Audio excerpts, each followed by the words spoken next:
World War I had a profound impact on the Near East.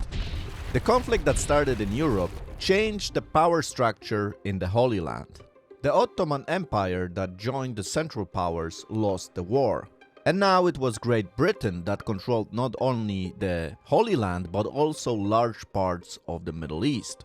But soon the world would change again. In 1939, another world conflict started in Europe, and the British Empire interests in the Middle East were once again threatened. A surprising and unlikely coalition began between Hitler and the Palestinian leader. What started like an impossible alliance began seriously threatening the British Empire interests in the Middle East. Wait, what? Let's back up and talk about it.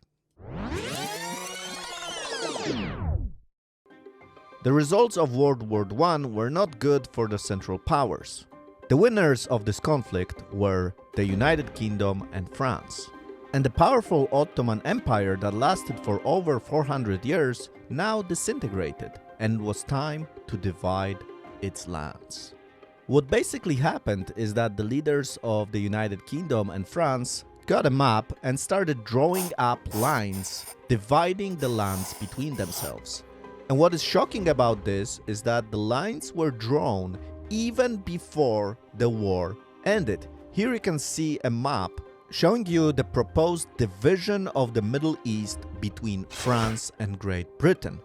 This map is a product of the Sykes-Picot Agreement that happened on May 16, 1916, so still during World War I. It was a secret agreement. Now, the actual division of the lands looked a little bit different than the Sykes-Picot Agreement, and for the sake of this episode, we're just gonna talk about the lands that Great Britain controlled. And we're really interested in the territory over here, the Mandate of Palestine. It is important to remember, however, that under the Ottoman Empire, this territory, now called the Mandate of Palestine, was called the Sanjak of Jerusalem. But why did the British call it Palestine? Well, I don't know what were the motives, but if you really want to know the origins of the name Palestine, I highly recommend one of my videos where I cover this topic extensively. I will leave a link to this episode below in the description of this episode, so make sure to check it out. What is, however, important to know is that the British who were ruling those lands were now giving out documents, passports, for the people living in the land. So let's look at those documents. So first you see the name of the document, which is a British passport. You see the name of the place, Palestine. Then you see the name of the person that receives the document. But also what is often missed, in the back of this document, you see Hebrew letters which stand for the land of Israel in Hebrew. Many people also don't know that the Jewish people living under the British Mandate received this document. So you had Palestinian Jews. That's right, you had Palestinian Jews. So during the British Mandate, you had Palestinian Jews, you had Palestinian Arabs, you had Palestinian Bedouin people, you had Palestinian Druze. So basically everybody who lived under the British Mandate of Palestine was a Palestinian, no matter if he was Jewish, Arab, Druze or Bedouin. Anyway, the British didn't thought it will be so difficult to manage those territories. After all, they were really not there for the Palestinian Mandate, they were really interested in the states that had oil. And already in the Ottoman era, and certainly in the British Mandate, more and more Jews started to arrive to the Holy Land. Here you can see a picture. All those blue colors are showing you land owned by Jews before the end of World War II, still under the British Mandate. Of course, that's on top of all the Jews that already lived in the Holy Land for many, many centuries. And really the British can't blame anybody else but themselves for this huge influx of Jewish people coming to the Holy Land. Because already in 1917, the British government released a document called the Balfour Declaration. And in this document, the British government clearly stated that they are in favor of creating a national home for the Jewish people in the British-controlled Mandate of Palestine. And that really was a trigger that began this massive immigration of Jewish people to the Holy Land. The second trigger that began a huge immigration wave to the Holy Land was the spread of Nazi ideology in Europe that threatened Jewish life. But when the Jews arrived, guess who wasn't happy? You guessed it, the Arabs. And you know what? They had a good reason to be angry. Because during World War I, the British were afraid of losing the control of the Suez Canal to the Ottoman Empire. So the British not only fought the Ottomans for this important area of their strategic interests, but they also encouraged an Arab revolution against the Ottoman Empire. So maybe you saw the movie Lawrence of Arabia. Great honor. The honor is to us. It's a great movie, really great, but it's based on this false promise, a lie that the British gave to the Arab people. So thanks to the correspondence between Sir Henry McMahon and Husseini bin Ali, we know the details of this deal. And the deal was simple. Help us with the Ottoman Empire, and in return, we'll give you freedom and a free Arab state. And remember, this agreement is happening during World War I, so 1915 to 1916. But at the same time, the British are dividing the Middle East with the French through the Sykes-Picot Agreement, with no place for an Arab state. So, naughty naughty British. And then on top of that, the British release the Balfour Declaration, saying that in the lands promised to the Arabs during World War I, there will be a Jewish state. So no wonder that the Arabs are angry, because they have been betrayed and feel stupid. But what must be also noted is that the British had a very specific idea about the local population living in the Holy Land. They did not see them as a united group, but a mixture of different cultures and people. The Palestinian Arabs have no common feeling with the nomadic tribes, and their villages are often so isolated from each other, both socially and geographically, that it is difficult to speak of them as a community with any unity of purpose. And then the British also thought that the establishment of a Jewish state in the region will actually help this community and will revive it. The establishment of a Jewish national home in Palestine will, moreover, be accompanied not only by a great increase in the Jewish population, but by an agricultural, industrial, and commercial development that will greatly enhance the general prosperity of the country. The larger and more prosperous Jewish population will mean an increased demand for the produce of Arab farms and orchards and provide a stimulus to Arab trade and labor. Herbert Samuel, 1920. The British continued their strategy, dividing the Mandate of Palestine into two parts. In 1921, Transjordan was created, which later became the Kingdom of Jordan, and the western part of the British Mandate retained the name Palestine. So, in essence, this is the original two-state solution. The Arabs would receive the Transjordan, and the Jews would receive Palestine, which would of course include Arabs living there. However, the Arabs living in what was called now Palestine did not like that idea. And this is finally when we can introduce our first Palestinian hero, Haj Amin al-Husseini. Of course, hero maybe in the eyes of the Arabs that call themselves Palestinians, because we know that at that time Jews were Palestinians too. But we will learn very quickly that he was not a good guy. Already in 1920, Husseini inspired the Arab massacre pogrom of the Jewish population in Jerusalem. Many Jewish people were killed and several hundred were wounded. The British did react, cracking down on the criminals, but Husseini himself escaped to Transjordan. His exile from Palestine did not last long because he returned a year later after his pardon from the High Commissioner of the British Mandate. And not only he was pardoned, he also received the title of the Grand Mufti of Palestine, with the acceptance from the British. And the British were acting a little bit like they had a split personality, because at one hand they were appointing an Arab to rule what was called then Palestine, and at the other hand they were going forward with their plan for a Jewish state in Palestine. And the Arabs could not be happy about the decision of the League of Nations that basically approved the Balfour Declaration and said that it is okay for the British to create a Jewish state in what was now called Palestine. And you know, the League of Nations was the international organization that functioned before the United Nations were established.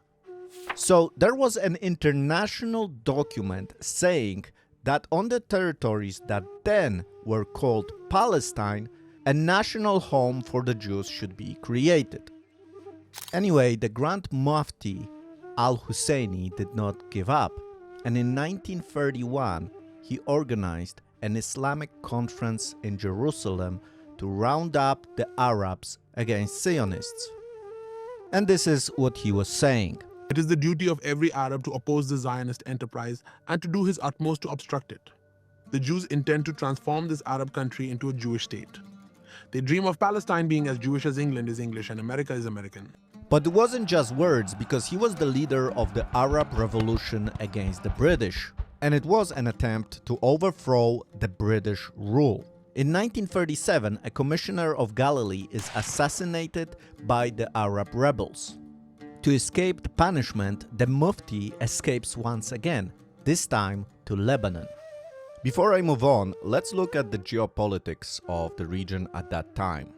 So, the region is still heavily affected by the Mandate era, although in 1937 the Mandate influence have significantly reduced. So for example, Great Britain at that time controlled really just two territories, what was then called Palestine and the territory we know today as Iraq. The French controlled territories which today are Lebanon, Syria and parts of Turkey. Countries such as Egypt and Jordan at that time already had their independence, and the country of Saudi Arabia was not yet created. You had something like the Kingdom of Hejaz. So, when the Mufti escapes to the territory we know today as Lebanon, he's actually entering the French Mandate. And the French and British may not have been the best friends, but they still cooperated on the strategic matters. So the British did pressure the French to take care of this Mufti. So naturally, al-Husseini escapes again, fearing that he will be arrested. This time he escapes to Iraq, where the British influence is weakening. And in Iraq he made some new friends, Rashid Ali al-Ghalyani. Ghalyani was another figure that was in opposition to the British. Al-Husseini, together with Ghalyani, organized a coup to get rid of the British regent Abdul Ilyah. The British, of course, were terrified to lose their money-making machine, so the oil fields in Iraq that they controlled. The British quickly eliminated the threat by mobilizing the forces and destroying the opposition. Ghalyani and al-Husseini left the country, while Abdul Ilyah was put back to power. Al-Husseini this time escapes really far because he reaches Italy. And in Italy, he is looking for people that would help his cause, so fighting the British and the Zionists. And he makes some interesting friends. For example, Benito Mussolini.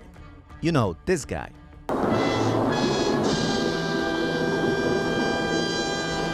Mussolini was also an ally of Hitler. Of course, Mussolini was a fascist and Hitler was a Nazi. But what's the difference between fascists and Nazis? Well, let's define the terms. Core ideology. Fascism is characterized by authoritarian nationalism. It emphasizes strong, centralized control, often under a dictatorial leader, and the suppression of political opposition. Fascism exalts the nation, or sometimes a race, above the individual, with a focus on strength and robust leadership. Okay, what about Nazi ideology? Core ideology. While Nazism shares the authoritarian and nationalist elements of fascism, it places a heavier emphasis on racial ideology. Nazism posited the racial superiority of the Aryan race and the inferiority of other races, particularly Jews. This racial ideology was a central component of Nazi policies. So, what's the difference? Differences. The primary difference lies in the emphasis Nazis placed on racial purity as a central element of their ideology, which was less central in other forms of fascism. Additionally, while both sought empire expansion, Nazi goals were more racially motivated with a plan for large-scale extermination of races they considered inferior. Okay, so simply said, they're both pretty bad. They both see their own race, nation above others. And Nazism is a little bit more aggressive in achieving the dominance through even elimination, organized elimination of other races and especially Jews. But both ideologies are not friendly to foreigners, to other people. So, what was al-Husseini looking for here? I mean, he wasn't a German, he wasn't an Italian, and somehow he was accepted by those two leaders.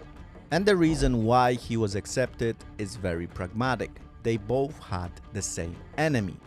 Both France and Great Britain, with whom Germany was in conflict, had their interest in the Middle East, where al-Husseini was fighting them.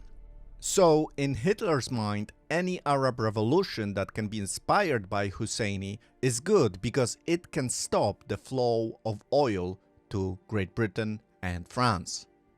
And for Husseini, it was good because Germany and Italy were fighting the imperial powers of Great Britain and France.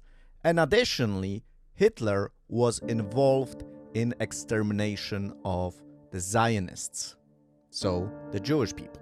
But before we'll get to Nazi Germany, I must mention something that happened before the war, and it's very important to understand. You see, when the Nazis took control in Germany and began their policy of mass extermination of the Jews, the British did something very damaging to the Jewish community. So the British started to understand the consequences of their decisions in the Mandate of Palestine. They saw the disapproval and anger of the Arab community in the Middle East, especially after releasing the Balfour Declaration. Knowing that the war with Nazi Germany is imminent, they realized that the Middle East is crucial in supplying the necessary resources for the war, so oil. So the British cancelled the agreements of the Balfour Declaration and did basically a 180 in their policy in the Mandate of Palestine. In 1939, they released the so-called MacDonald White Paper, which limited the amounts of Jews that could immigrate to British-controlled Palestine to 75,000 over the next 5 years. Now, what it meant in practice is that the Jews that were escaping on ships from Europe, where the Nazi ideology was spreading, were actually stopped by the British Royal Navy, and those ships were turned back to Europe. And tragically, there were a lot of cases where the same Jews that were turned back by the British ended up in death camps. The White Paper also called for an independent Palestinian state in the British Mandate of Palestine for the Arab people. So you might think to yourself, that's it. The Arab people have finally got what they wanted. Finally, they have forced the British to do what they promised. But al-Husseini had different plans.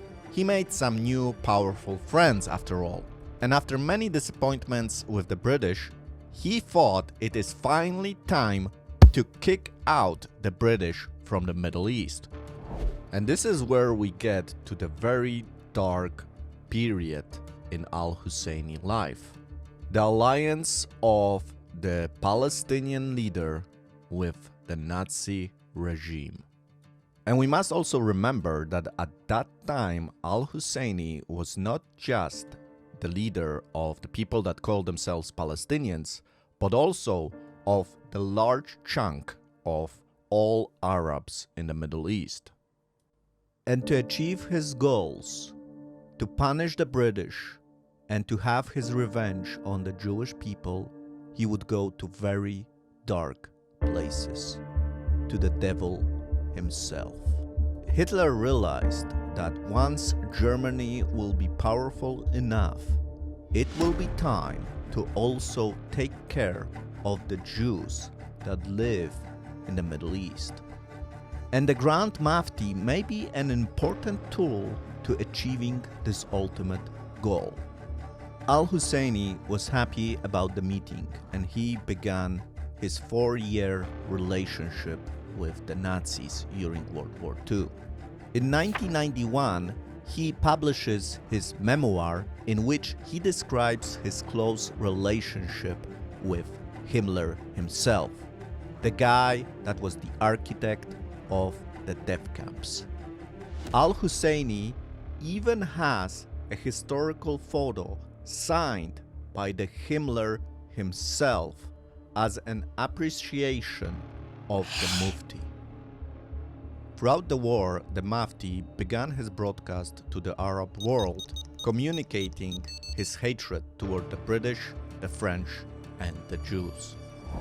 And you can't say that the Mufti didn't know what was happening to the Jews in the concentration and death camps. He knew exactly what was going on. He said it himself in his memoir when he said that Himmler himself said to him in 1943 that the Jews are being actively eliminated by the Nazis. During the meeting that took place in 1943, Himmler told the Mufti that Germany has already killed 3 million Jews.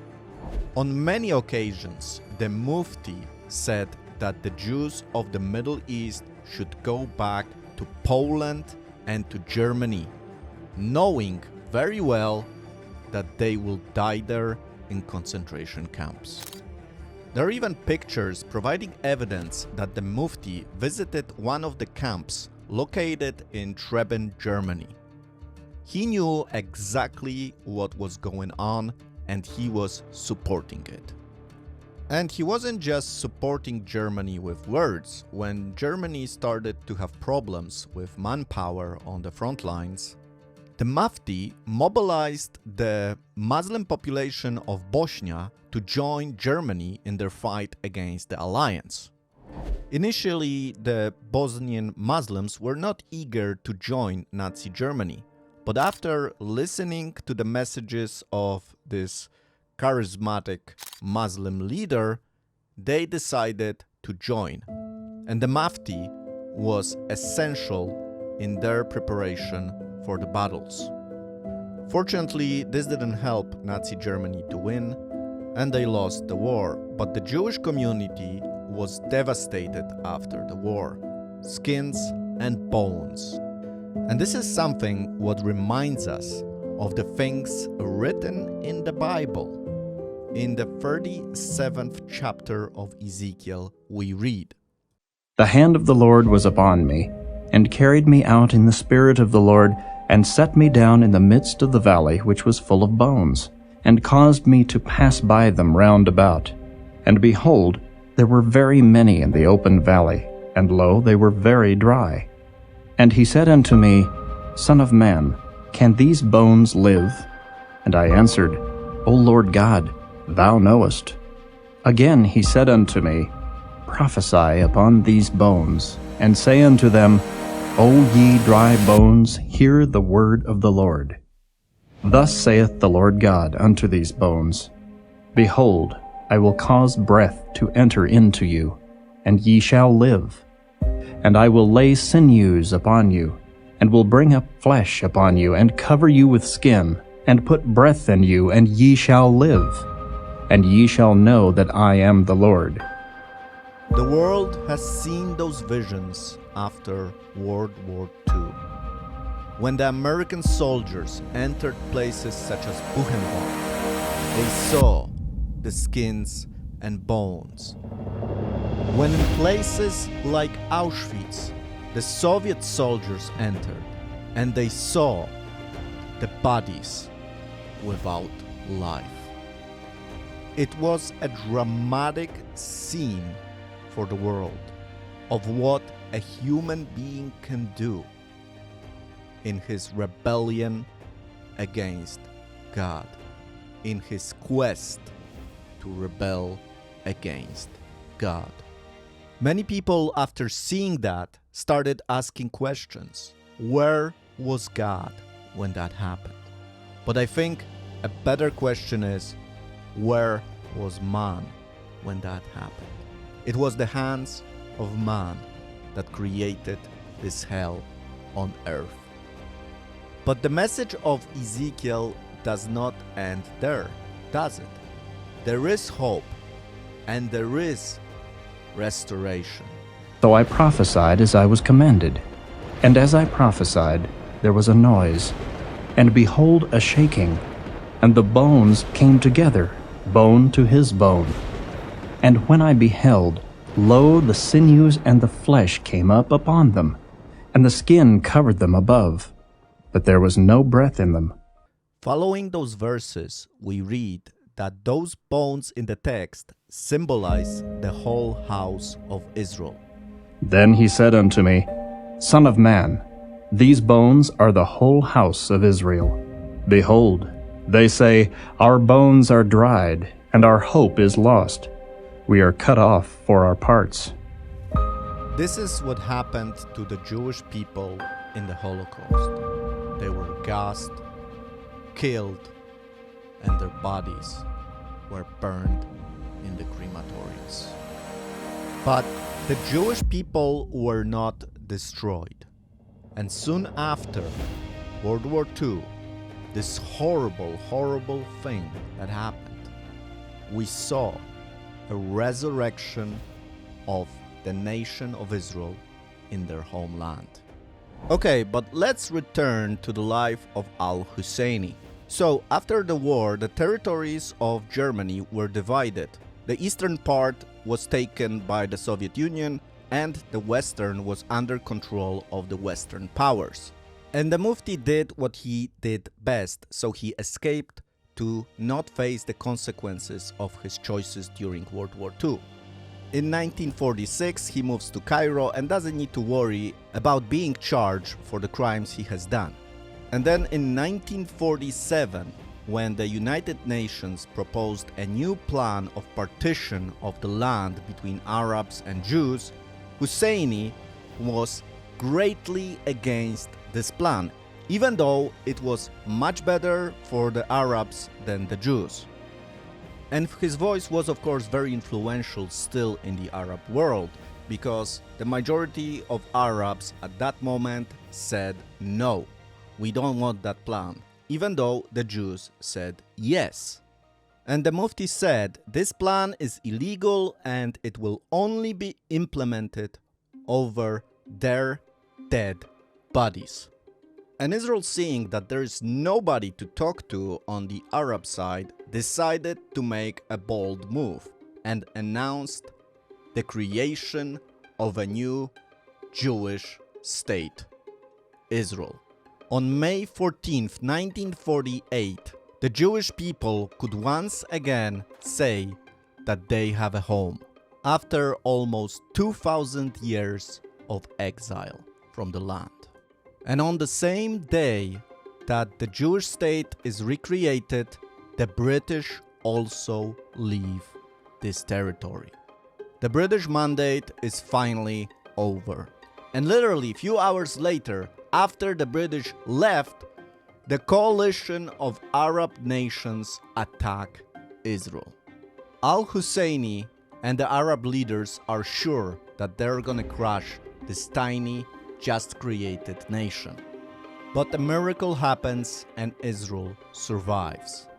And if you compare what the Arabs were proposed by UN and what did they achieve through this stupid war, it is clear that this whole campaign was a total failure. Now, the rest of al-Husseini life is really going downhill as far as his popularity. In 1959, he resigns from the Arab Higher Committee. Al-Husseini life ends in Lebanon, where he spends the last days of his life and is buried there. During his burial ceremony in Beirut, he is regarded as a hero to be remembered. But if we analyze his life, it is really better for the Arabs that the world forget him, because he has done tremendous evil to the Arab reputation, and the Arabs should be ashamed of him. Al-Husseini would be quickly replaced by a relative known as Yasser Arafat. But that's a story for another episode. Thank you so much for your attention. If you have watched the whole episode, again, I am very proud of you. Good job. I hope you will have a better understanding of the Middle East now.